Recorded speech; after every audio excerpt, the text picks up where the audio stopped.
Hello.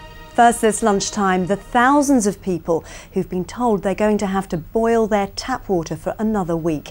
Anglian Water has been trying to flush out the bug Cryptosporidium from its supplies in the North Walsham area of Norfolk.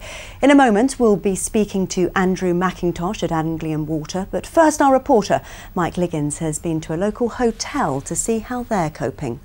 Yes, I'm in the kitchen with head chef Stephen, currently preparing a fruit salad. All the fruit has had to be washed using bottled water, of course. This is the first the hotel knew that there was a problem when this appeared through the letterbox in the early hours of Saturday morning saying, boil your water. They've been very busy over the weekend. There were 34 residents here. They had about 70 in for dinner on Saturday night and about 50 for Sunday lunch. So this has been a big headache for them. Let's have a word with the owner, Don Birch. This is not good for business, is it? It's a very difficult time for us because there's a lot of logistical problems organising the water, and then obviously it's not great publicity for the town, really. And what about the way that Anglian Water have dealt with this problem? I mean, I don't think it's been handled very well because we have had some information and some communication, but we haven't had any support or any direct contact at all. There's been no support, no water drop-offs or anything like that for a business that's very dependent on fresh water. Okay, Don, thank you very much indeed. And we'll have more on the situation in North Walsham in Look East at 6:30. Well, I'm now joined live from Huntington by Andrew McIntosh, who's in Anglian Water's main lab. We've just heard from a customer there who feels very let down. Yeah, I'm sorry to hear that. I mean, we have tried our utmost now. We've had, well, there have been hundreds of people working on trying to get North Walsham standards back up to normal, 24 hours a day, really, round the clock since it happened on Friday. We've had a lot of help from yourselves and the media trying to get messages out, but it's a very big task for us. But we are doing our utmost to sort it as quickly as possible. Why haven't you been able to bring any water tanks into play here? Well, the difficult thing for water bowsers that we used to deploy, what comes out of the tap in this country is among the highest standard tap water anywhere in the world. What comes out of a bowser now, because they stand out there in the sunshine, not only would you have to go out, fill up your kettles from the bowser, you would still have to boil that water. So unfortunately that doesn't even give us that route to speed things up for customers. Now, when we spoke on Monday, when this problem first emerged, you said you were concentrating on solving it before talking about compensation. But surely now you've got to talk compensation. Well, compensation isn't as clear and easy as it may seem at first glance. There's lots of different people that have been affected in many different ways here. As we just heard from the hotel, their needs are very different to those of the domestic customers, and there are other businesses with different needs as well. So it is quite a complex area, and we will be looking into it in some detail still until we're quite happy with it. But you're not ruling out, sorry Mr McIntosh, you're not ruling out compensation then? No, we're absolutely not. No, we're still looking at it, but as I say, it's a very complex issue. It isn't just a case of one size fits all here. Many people have been affected differently, so we will have to bottom all of that out before we make any announcements. Mr McIntosh, thank you very much indeed for joining us.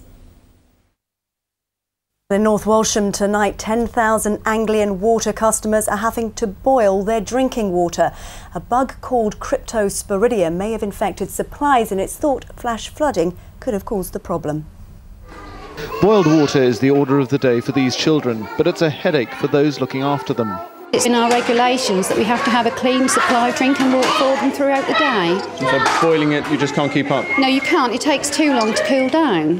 Yeah. So it's all right to use it for my son's bottles and that, if I boil it? Perfectly safe as long as it's boiled. Right. What we're asking our customers to do is make sure that they boil and cool water for anything that they're going to be drinking, for anything that they're going to be washing and preparing vegetables, food and all the rest of that, making sure that they're using boiled and cooled water for brushing their teeth.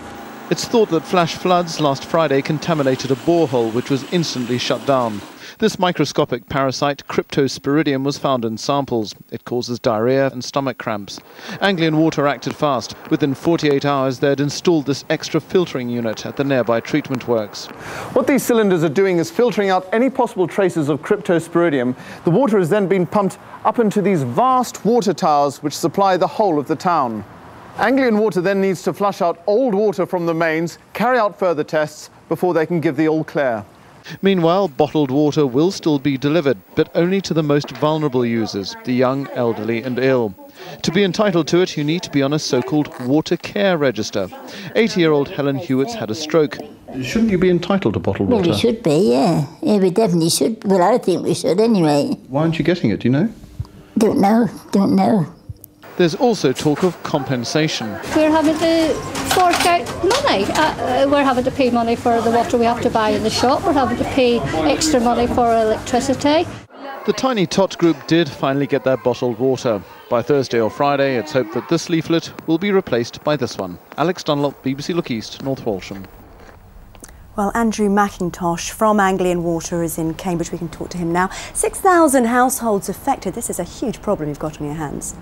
It is, and in fact we've had teams of people working 24 hours a day ever since it happened last Friday. We're working as quickly as we can to get things back to normal, but unfortunately it is going to take time. And the main thing, I'd like to apologise to people in North Walsham because we do appreciate the inconvenience. This is huge inconvenience for them. We're all used to getting first-rate water coming out of the tap 24 hours a day. But we cannot take any chances here, and this is purely for public health reasons. We just won't take any risks. So it has happened, and unfortunately we just like people to bear with us until we are quite happy that everything's back to normal. Can I just ask you about this water care register you have to make sure vulnerable people can still get water in cases like this? In that report, many people just don't seem to know about it. Well, the water care register we publicise very regularly. It goes out with all our billing information, but we do need people to let us know that they need help. We've got a lot of people on it and we've helped all of those immediately. That's what it's there for. And people have been coming through to us and are going on that register. So if there are people out there, I ask you now, contact us. If you've got genuine needs, we will help you. What we're trying to avoid, however, is getting water to everybody, because the same people that are involved in putting the thing right would have to be taken away from those jobs to deliver water. That would slow everything down. So if you can please bear with us, we will rectify it as quickly as we can. What about compensation for your customers though, because they're having either to go to the effort of boiling water or the expense of buying it? Yeah, compensation is something we will certainly look at. We haven't made any decisions as yet. As I say, our main focus at the moment is just to get this sorted. If everything goes well, it's going to be Thursday, Friday at the earliest. Our concerns are, of course, if we've got more heavy rain coming in, what implications that could have. But we think we're fairly secure, but it could be up to the weekend. We've just got to wait and see how things go. Well, let me just ask you about that. More flash floods forecast for this week. How do you ensure, can you ensure that this doesn't happen again? Well, the water here, the flood water got into one of the aquifers and down into one of the boreholes, and half our water comes from boreholes, so it is a big issue for us. Here, however, we put in extra treatment. We're tackling what's going on at the treatment works and the towers, so once we're happy with that everything's normal there, we will then flush out the pipe works and make sure. But there's rigorous testing going on here just to make sure that until everything's back to normal and we're quite happy with it, I'm afraid we can't lift that boil notice. Mr. McIntosh, thank you very much indeed. Thank you.